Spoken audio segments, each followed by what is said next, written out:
ഒരു അതിശയപ്പെട്ട ഒരു അനുഭവം ഉണ്ടായിപ്പോയി. അത് നിങ്ങളോട് പറയുന്നത് നല്ല രസകരമായ ഒരു അത്ഭുതം എന്നല്ല, നല്ലൊരു അതിശയപ്പെട്ട അനുഭവം തന്നെയാണ്. ഞാനത് അങ്ങനെ സ്കൂളിൽ പോകേണ്ട സമയത്ത് സ്കൂളിൽ പരീക്ഷ എല്ലാം കഴിഞ്ഞ് ഞാൻ ഇങ്ങേക്ക് വന്ന് ഈ സമയത്ത് തന്നെ മഴക്കാല സമയം തന്നെയാണ്. ചക്ക ഇങ്ങനെ നമ്മളെ വീട്ടിൽ ഇഷ്ടം പോലെ ചക്കയില്ല, നമ്മളങ്ങോട്ട് ചക്കയില്ല, അവിടെ ചക്കയില്ല. ഇവിടെ വന്നാൽ ചക്ക ചക്ക എടുത്തിട്ട് പോകാമെന്ന് വെച്ചാൽ ഞാൻ ചെറുതാണെങ്കിലും കൊണ്ട് നടന്നിട്ട് പോകാൻ ബസ്സും വണ്ടിയൊന്നുമില്ല, ബസ്സും വണ്ടിയൊന്നും കയറുകയില്ല, ബസ്സിനൊന്നും പോകില്ല, നടന്നിട്ട് പോകണം വെച്ചാൽ ഒരുപാട് അതിന് കണ്ണൂർ പോകുന്ന ദൂരമുണ്ട്, അത്രയും ദൂരം ഉണ്ട്. അങ്ങ് എത്തേണ്ടെങ്കിൽ ഒരുപാട് ദൂരമുണ്ട്. അതുകൊണ്ട് ഞാൻ എന്താണെന്ന് വെച്ചാൽ ഒരു 10 കിലോമീറ്ററൊന്നും പോരാ, 10-20 കിലോമീറ്റർ അധികം നടക്കണം, നടക്കണം, വിട്ടുകൊടുത്ത് നടക്കണം. ഞാനിത് എന്താ വെച്ചാൽ ഇവിടെ വന്ന് അപ്പോൾ നമ്മൾ ഈ വീട്ടിൻ്റെ ആലക്കത്തിൻ്റെ കണ്ണാടിപ്പറമ്പ് പോകേണ്ട ഒരാളുണ്ട്, ഒരു പെണ്ണുങ്ങളുണ്ട്. മഴ പെയ്തിട്ട് അവരും പോകാണ്ട് ഇങ്ങനെ കളിക്കുന്നു, വെള്ളം കയറിയിട്ട് പോയാൽ നേരെ വീര്യമ്പിൽ കൂടി പോകാൻ പറ്റില്ല, അവിടെയെല്ലാം വെള്ളം നിറഞ്ഞിട്ടാവുള്ളൂ. പോകാണ്ട് ഇപ്പോൾ കഴിയൂല, എനിക്ക് സ്കൂളിൽ പോകേണ്ടത് വന്നു. ഞാനിപ്പോൾ എന്താ പോകേണ്ടത് വെച്ചാൽ ഞാൻ പയ്യെ എടുത്ത് പോകുമ്പോൾ എനിക്ക് ചക്കയില്ല, ചക്കയൊന്ന് വരിക്കാൻ ചെയ്യും, ചക്കയും കുരുവെല്ലാം ഇഷ്ടം പോലെ ഉണ്ടല്ലോ, ഒരു ചക്കയൊന്ന് വരിക്കാൻ ചെയ്യും. ഞാൻ പറഞ്ഞ ഒരു ചക്ക പറഞ്ഞ് വലിയൊരു ചക്ക, ചുളയിൽ ഇത്രയൊക്കെ നല്ല നീളമുണ്ട്, വലിയ ചള നിറച്ച ചുളയുന്നുണ്ട്, വലിയ ചക്ക ഇത്രയാണ്, എനിക്ക് പൊന്തുന്നില്ല. എന്നിട്ട് ഞാൻ എങ്ങനെയെല്ലാം കൂടി കെട്ടി വലിച്ച തലയിൽ വെച്ചിട്ട് അങ്ങനെ തന്നെ ഇരിയാണ്ടെടുത്ത് ഇരിഞ്ഞിട്ടെടുത്തതിന് അത്ര ഉണ്ടാവില്ല, ഇരിയാണ്ട് മടലോടെ എടുത്ത് നമ്മൾ നടന്ന് പാവനൂർ മുട്ടക്കെട്ടി. പാവനൂർ വെച്ചാൽ വയലിൽ കൂടെ ഒന്നും പോയിക്കൂടാ, നേരെ ഒന്നും പോയിക്കൂടെ, ഇപ്പുറത്തേ നടന്ന് ഇത്തേനെ പനക്കൂരായിട്ട് എടുത്ത് നടക്കാൻ കഴിയുന്നില്ല. ഈ ഒപ്പരം വന്നാളുണ്ടാവും അതുമില്ല, ഒപ്പരം വന്നാൽ എടുക്കുന്നുമില്ല. പയ്യ പറഞ്ഞത് ഇവിടുന്ന് നമുക്ക് കൊത്തിയിരിക്കാന്നൊരു വീട്ടിലെത്തിയാലും എൻ്റെ ഒപ്പരമുള്ള ഒരാൾ പറഞ്ഞു, സരോജി എന്ന പേര്, ഓർ മരിച്ചു പോയി ഇപ്പോൾ. എന്നാൽ പിന്നെ നമുക്കതൊന്ന് കൊത്തിയിരിച്ചെടുക്കാൻ പറ്റും, നമുക്കിത് എടുക്കാനാണെന്നില്ല, അത്രയും വലിയ ചക്കയാണ്. വയ്യാലും കൊണ്ട് നമുക്ക് അത്ര വീട് വന്നാലും ഞാൻ ചോദിച്ചു, അവിടെ എത്തി കൊത്തിയില്ല. ഈ ഒപ്പരമുള്ള ഇവരെന്തോ പൊന്നെടുത്തുന്നല്ലേ, ചക്ക പകുതി കൊത്തി ഞാനീ കെട്ടിപ്പിടിച്ച് കൊണ്ടുവന്നിട്ട് അവിടെ എത്തിയിട്ട് അങ്ങ് വീട്ടിലേക്ക് കൊണ്ടുവന്നല്ലേ കൊണ്ടുവന്നിന്. പകുതി കൊത്തി മുറിച്ച് പകുതി അവിടെ ഉള്ളവർക്കും കൊടുത്ത്, ബാക്കി കുറച്ച് ഇരിഞ്ഞിട്ട് നമുക്കൊന്ന് തന്നു, ബാക്കി തേച്ചു ആകെ വെച്ചു. എനിക്കത്ര എടുക്കാൻ കഴിയുമെന്നിട്ട് അവർക്കും കൊടുത്ത്. അവിടെ നല്ല ചക്കി വന്നു, ഓക്ക് വേണ്ട, അവർക്കങ്ങനെ ഇഷ്ടംപോലെ ചക്കയുണ്ട് അവളെ വീട്ടിൽ, അങ്ങനെ അവളെ ഭർത്താവിൻ്റെ വീട്ടിലൊക്കെ പോകുന്നത്.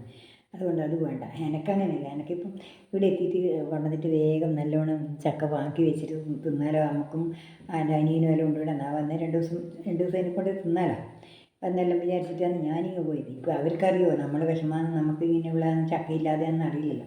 ഒപ്പരം പോകുന്നവർ പറയുമ്പോൾ ഞങ്ങൾക്ക് പറയാൻ കഴിയും, അത് കൊടുക്കല്ലേ, അത് എനിക്ക് വേണമെന്ന് എനിക്ക് പറയാൻ പറ്റുമില്ല. അതുകൊണ്ട് ഞാൻ എന്തോടത്തു അങ്ങനെ സമ്മതിച്ചു.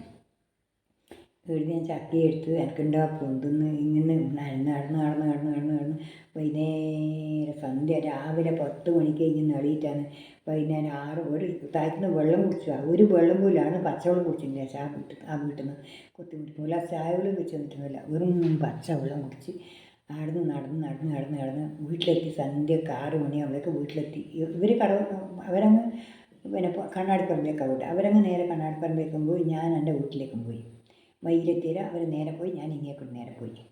നടന്ന് വീട്ടിലെത്തി ഞാൻ ചക്കയും കൊണ്ട് വെച്ച് അവിടെ എത്തുമ്പോൾ അമ്മ എന്നാ പറയുന്നറിയാം, ഈ ചക്ക നിന്നോട് ആരാ കുത്തിയിരിച്ചിട്ട് എടുക്കാൻ പറഞ്ഞേ, എടുത്തിട്ട് കൊണ്ടുവന്നതല്ല പറയുന്നതെന്നറിയാം, ഇത് ആർക്ക് കൊടുക്കാനാണ് നീ കൊണ്ടുപോയി, നീ അങ്ങനെ കേട്ട്. ഞാൻ പറഞ്ഞ പാലൊരു മുട്ടക്ക് വെച്ചിട്ട് കുത്തിയിരിഞ്ഞിട്ടെത്തിയാൽ അതെന്തിനാ പാവലൊരു മുട്ടക്കൊന്ന് കുത്തിയിരിഞ്ഞെടുത്ത്, നിന്നോട് ആരെങ്കിലും പറഞ്ഞ് നടന്ന് എടുത്തിട്ട് വരാൻ വേണ്ടിയിട്ട് എടുത്തിട്ട് വന്ന കണ്ടേക്ക് കൊടുത്തിട്ട് വരാമെന്നെല്ലാം പറഞ്ഞാൽ എന്നെ കുറേ കലമ്പി.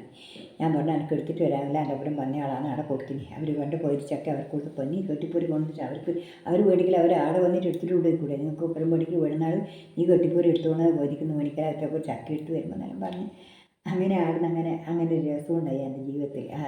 അത് ഞാൻ ഇന്നലെ പറയണം, മറന്നു പറഞ്ഞില്ല. അങ്ങനെ ഇരിക്കുന്നു അങ്ങനെ ഈ ഒരു ചക്ക അങ്ങനെ കാണേണ്ട ചക്കിൻ്റെ നിറ ആർക്കും കണ്ടാൽ മതി പറഞ്ഞു, നല്ല ബോൾ പോലെ ഇങ്ങനെ ഉരുട്ടിട്ട് ചുളയിൽ ഇത്ര നീളമുണ്ട്, അടുപ്പിച്ചിട്ട് ചുളയാണ്, ഒരു കുരു ഒരു മടലിന് ഒന്നുമില്ല, വെറും മടലിച്ച തേപ്പേ ഉള്ളൂ, ചമണി അതിനില്ല, ഒന്നുമില്ല, അങ്ങനത്തെ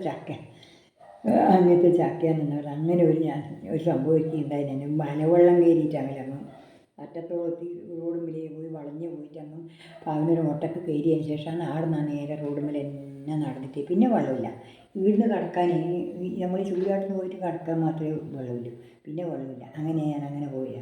പിന്നെ എന്ന് വെച്ചാൽ പിന്നെ അങ്ങനെയെല്ലാം കഴിഞ്ഞ് പിന്നെ ഈ പറഞ്ഞ പോലെ തന്നെ അതവിടെ കൊണ്ടുപോയി അമ്മക്ക് കൊടുത്ത് എല്ലാക്കി എന്നിട്ടിപ്പോൾ അതെല്ലാം തീർന്നു, പ്രശ്നം തീർന്നു. അങ്ങനെ ഒരു സംഭവം ഉണ്ടായിരുന്നു അവിടെ. എന്ന് വെച്ചാൽ ഒരിക്കലും വെള്ളം കയറിയിട്ട് ഇരികല മുട്ടിയിട്ട് ഇങ്ങനത്തെ ഒരു കഷ്ടം ഉണ്ടായിട്ടുണ്ടായിരുന്നു എനിക്ക്. അതും മാത്രമല്ല, ഈ ചക്ക എടുത്തിട്ട് നേരെ പോകേണ്ട ഞാനാണ് നേരെ വളഞ്ഞിട്ട് പോകുന്നു. പിന്നെ ചിന്തിച്ച് നോക്കണം അതിൻ്റെ അവസാനം, അതിൻ്റെ ഒരു രക്ഷ. അല്ലെങ്കിൽ ബസ്സിന് പോകാൻ വെച്ചാൽ എൻ്റെ കയ്യിൽ ഒരു ഉറുപ്പില്ലാന്ന് തന്നെ. അതൊന്നും നമ്മൾ തരില്ല. വരുമ്പോൾ ഒരു ഉറുപ്പ് പോലും നയാ പൈസ പോലും തരില്ല. ഈ ബസ്സിന് എടുത്തിട്ട് അഥവാ ചളി ബസ്സിന് എടുത്തിട്ട് പോവുക, നടന്നല്ലേ നടക്കേണ്ടത് വെച്ചാൽ അതിനൊട്ട് ഒറ്റ പൈസയും കൈമില്ല. അങ്ങനെ ഒരു അവസ്ഥയിലായിട്ട് പിന്നെ അങ്ങ് എത്തുമ്പോഴേക്ക് താള് കഴിഞ്ഞ പോലെ തോന്നി. എന്താ വെച്ചാൽ നമുക്ക് ഭക്ഷണവും ഇല്ല, ഒന്നുമില്ലാത്തൊരവസ്ഥയിലായിരുന്നു. അങ്ങനെ ഇരിക്കുന്ന കഥ തന്നെ. പിന്നെ എന്ന് വെച്ചാൽ എന്ന് വെച്ചാൽ അങ്ങനെയെല്ലാം അതിൻ്റെ എല്ലാം അവസ്ഥ ഞാൻ ചിന്തിച്ചു കൊണ്ടാണ് എനിക്ക് എൻ്റെ മക്കളെ നല്ല രീതിയിൽ വളർത്തണം, ഞാനും ഇങ്ങനെ എൻ്റെ ആങ്ങളാറും ഇങ്ങനെയായി അതുപോലെ ആവറും എന്നുള്ള നിലക്ക് ഞാൻ എന്തായാലും കൂടെ പണിയെടുക്കാണ്ട് ആണുങ്ങൾ കൊടുത്തതിനെ കൊടുത്ത് തിന്നിട്ട് നിന്നാൽ പോരാ, ഞാൻ തന്നെ പണിയെടുത്തിട്ട് അധ്വാനിച്ചിട്ട് എൻ്റെ മക്കളെ നല്ല രീതിയിൽ വളർത്തണം എന്ന് വെച്ചിട്ടാണ് ഞാൻ ഓരോരോ പണി തുടങ്ങി. ആദ്യത്തെ പണി തുടങ്ങിയത് തുന്നൽ മെഷീൻ തുന്നാൻ വേണ്ടി തുടങ്ങി. രണ്ടാമത്തേതാണ് പശുവിനെ 2 പശുവിനെ ഞാൻ ലോൺ എടുത്തു. 3000 റുപ്യ ലോൺ എടുത്തിട്ട് 1000 റുപ്യ സബ്സിഡി ചെയ്തിട്ട് 2000 റുപ്യ പശു. അതേപോലെ 2 പ്രാവശ്യം 1000 റുപ്യ 3000 റുപ്യ സബ്സിഡി കിട്ടി. 3 പ്രാവശ്യം പശുവിനെ ലോൺ കിട്ടി, 3 പ്രാവശ്യം 1000 റുപ്യ സബ്സിഡി കിട്ടി. അത്രയേ കിട്ടുള്ളൂ, 3000 റുപ്യ സബ്സിഡി കിട്ടും. അതും കിട്ടി, അതും വാങ്ങി. അങ്ങനെ ആ പശുവിനെ അതുകൊണ്ടാണെന്ന് വെച്ചാൽ നമുക്ക് പലിശ കൊടുക്കണ്ട, നമുക്ക് പശുവിനെ വാങ്ങാൻ സുഖമായിട്ട് ആ പൈസ കിട്ടുന്നതുകൊണ്ട് പലിശ കൊടുക്കേണ്ട പണിയില്ല. അത് നല്ലൊരു കാര്യമല്ലേ. അങ്ങനെ ആയിട്ടാണ് ആ പശുവിനെ അങ്ങനെയാക്കി. പിന്നെ എനിക്ക് തോന്നി ഇതിനെക്കൊണ്ടൊന്നും നമുക്ക് മുന്നോട്ട് പോകില്ല. ഇതിനെക്കൊണ്ട് പോയാൽ പോലല്ലോ, കുട്ടിക്ക് ഒരു വീട് വേണം, നമുക്ക് നല്ലൊരു വീട് വേണം. അതിന് കുട്ടിക്ക് എല്ലാവർക്കും 4 കുട്ടിക്കും 4 റൂം വേണം. അങ്ങനെയുള്ള ഇവിടെ ഞാനിപ്പം എൻ്റെ എങ്ങനെയാണ് വേണ്ടതെന്ന് അറിയില്ലല്ലോ. അതുകൊണ്ട് ഇതെല്ലാം വേണം. അതിന് വേണ്ടുന്ന എന്തെങ്കിലും കാണണം, എന്തെങ്കിലും ഒരു പണി കണ്ടുപിടിക്കണം എന്ന് വിചാരിച്ചിട്ടാണ് അച്ഛൻ ഇത് എഴുതുന്ന സമയത്ത് പിന്നെ ഞാൻ കല്ലുകൊത്തലിൻ്റെ കാര്യം തുടങ്ങിയതിൻ്റെ ഇപ്പോൾ എനിക്ക് അതൊരു ഉഷറ് വന്നു. എന്താ വെച്ചാൽ എന്തെങ്കിലും ഈ പണീൻ്റെ മേലെ തന്നെ നമുക്ക് മുന്നോട്ട് പോയിട്ട് നല്ല ഉഷാറോടെ പോയിട്ട് നല്ല രീതിയിൽ എനിക്ക് എത്താൻ പറ്റുന്നുള്ള ഒരു ധൈര്യം എനിക്ക് വന്നു. ആ ധൈര്യത്തോടെ തന്നെ പിന്നെ ഞാൻ ഒറ്റപ്പൊടി പിൻവാങ്ങിയിട്ടില്ല. ഒരു സ്ഥലത്ത് കുറച്ച് സ്ഥലം അന്നത്തെ 1000 എന്ന് പറഞ്ഞാൽ ഇന്നത്തെ 10,000 റുപ്യാണ്.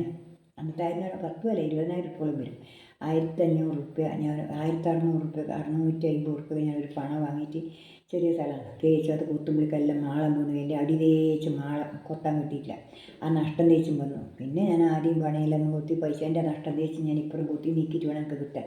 അങ്ങനെ വെച്ച് പിന്നെ എനിക്ക് നല്ലൊരു പണം കിട്ടി കൊത്താൻ വേണ്ടിയിട്ട്.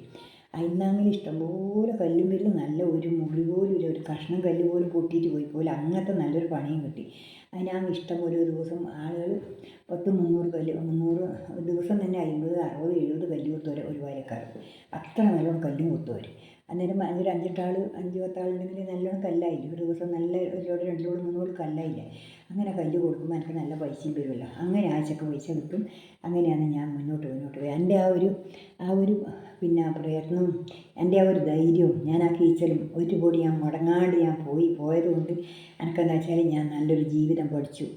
ഇന്നും ആരെന്നെ തളർത്തിയാലും അതിനെന്നെ പറഞ്ഞു ആണ് പെണ്ണുങ്ങളെ പോലെ കല്ലിൻ്റെ പണി ഒത്തിക്കാനോ അങ്ങനെ ഇങ്ങനെ ആളെന്നോട് പറയില്ല. ഞാനൊന്നും പറയില്ല, അതിലൊന്നും ഒരു അക്ഷരം പറയില്ല.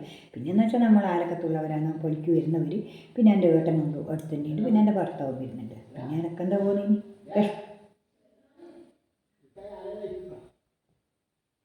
പിന്നെ എനിക്ക് വിഷമമൊന്നുമില്ലല്ലോ. അത് വിചാരിച്ച് ഞാനിങ്ങനെ ചെയ്യും. ഞാനതുകൊണ്ട് ഞാൻ അങ്ങനെ പോയി. അങ്ങനെയാണ് ഞാൻ മുന്നോട്ട് പോയിക്കൊണ്ടിരുന്നത്. എനിക്ക് ഒരു വിഷമം ഉണ്ടായിട്ടില്ല. ഞാൻ ഇന്ന് വരെ ഞാൻ ഒരിക്കലും തോറ്റ് മടങ്ങേണ്ടി വന്നിട്ടില്ല. എന്താ കിട്ടിയത്, എവിടുന്നും ഒരു 10 ഉറുപ്പ്യ കിട്ടേണ്ട ഒരു വരുമാനം വരുന്ന സംഗതിയുണ്ട്, ഞാൻ അതിന് കയറും. പിന്നെന്ന് വെച്ചാൽ കുറേ കാലത്തേക്ക് ഇവിടെ അച്ഛൻ പിന്നെ എൻ്റെ മക്കളച്ഛനും എല്ലാവർക്കും എൻ്റെ കൂടെ ഇല്ലതുകൊണ്ട് എന്ത് കാര്യത്തിനും എനിക്ക് മുന്നിലാടി എറിഞ്ഞു കൊടുത്താൽ ബയ്യന്നെ വന്നത് നമുക്കവിടെ അടുപ്പിച്ച് കൊടുത്തിട്ട് എന്താ ചെയ്യേണ്ടതെന്നൊന്നും അറിയില്ലെങ്കിലും ബാക്കിയുള്ള എല്ലാം ആക്കിക്കൊണ്ടുവന്ന് നമ്മളാക്കി കൊടുത്താൽ അതെന്താ വേണ്ടിച്ചാൽ ചെയ്തിട്ട് കൊണ്ടുവരികയും ചെയ്യും. അങ്ങനെ ഒരു എല്ലാം ആവുകയും ചെയ്യും. ഇനി എന്ത് പണിയെടുക്കാനും നല്ല വൃത്തിയിലെടുക്കുകയും ചെയ്യും. സാവധാനത്തിൽ ആ പണിയെങ്കിൽ നല്ല വൃത്തിയുള്ള പണിയാണ്. ഒരു പുല്ലെല്ലാം ചെത്തിക്കൂട്ടിയിട്ടുണ്ടെങ്കിൽ ആരും അവിടെ 6 മാസം 1 കൊല്ലത്തേക്ക് പുല്ല് കൊണ്ടുവരില്ല, അത്ര നല്ല വൃത്തിയിൽ ചെത്തും. ഒരു പൊടി പോലും ഇല്ലാണ്ട് ചെത്തിയെടുക്കും, അത്ര വൃത്തിയാണ്. ഇപ്പോൾ അതുകൊണ്ട് എൻ്റെ വീടെല്ലാം പോയി എന്ന് പറയാം, അത്രയും വിഷമമായി. അതുകൊണ്ട് അങ്ങനെയാണ് ഞാൻ നടന്നു വന്നത്. എല്ലാവരും വിചാരിക്കില്ലേ ഇത് ഇവളെന്താ ഇങ്ങനെ.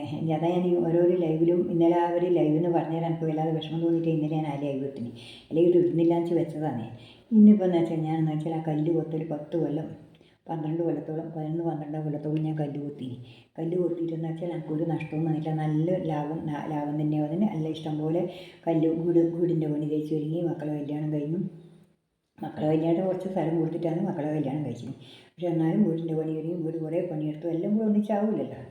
അങ്ങനെയാണ് 2 പെൺകുട്ടികളെ കല്യാണം കഴിച്ചത്. പിന്നെ ആൺകുട്ടികളെ കല്യാണം പിന്നെ അത്ര വലിയ വാരപ്പാടൊന്നുമില്ല. അന്നെല്ലാം ഇതായില്ലേ. പിന്നെ പെൺകുട്ടികളെ കല്യാണം കഴിച്ചു. അന്നേരമൊന്നുമില്ലല്ലോ. മൂത്തവരും രണ്ടാളും അതുകൊണ്ട് എനിക്ക് കഷ്ടപ്പാടിനല്ലേ. അങ്ങനെ രണ്ടാമത്തെ കല്യാണം കഴിഞ്ഞിട്ട് അച്ഛൻ്റെ സ്വഭാവമെല്ലാം നല്ല മാറ്റം വന്നു. നല്ല രീതിയിൽ പോയി.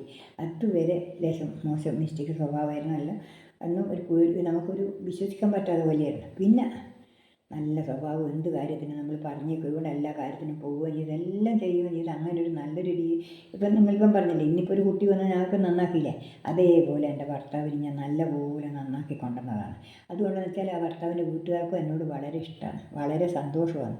അതുകൊണ്ടെന്ന് വെച്ചാൽ അവർക്കറിയാം ഇങ്ങനെ നടന്ന ആളെ എത്ര നല്ല വൃത്തി കൊണ്ടുവന്നിട്ട് അവരെ വീട്ടിൽ, അല്ലെങ്കിൽ ഇപ്പം ഒന്നുമില്ലെങ്കിൽ അവരെ വീട്ടിൽ ബന്ധുക്കളുടെ വീട്ടിലല്ലേ പോയി കൂടുക. ഇപ്പം ഞാനിവിടെ കൊണ്ടുവന്നിട്ട് ഒരാൾ ഒരു ഗ്ലാസ് വെള്ളത്തിന് പോകാതെ ഇഷ്ടംപോലെ നമ്മളിവിടെ കൊണ്ടുവന്ന് ഞാനും എൻ്റെ മക്കളും തന്നെ നോക്കിയിട്ട് മരിക്കുന്നവരെ ഞങ്ങൾ നോക്കിയില്ലേ. അതിൻ്റെ ഒരു അഭിമാനം അവർക്കുണ്ട്. നമ്മളോടൊരു സ്നേഹം അവർക്കുണ്ട്. ആ ഒരു ഇതാണ് അവർക്ക്. എന്താ ചെയ്യില്ലെങ്കിൽ അവരെ വീട്ടിലല്ലേ പോവുക. നമ്മളാരും ഭാര്യ വീട്ടുകാരൊന്നും ബന്ധുക്കളില്ലെങ്കിൽ മക്കളും ഇല്ലെങ്കിൽ പോകുന്നത് മരുമക്കളുടെ അടുത്തേക്കല്ലേ പോവുക. അന്നേരം അവർക്കെല്ലാം അവസരപ്പാട്.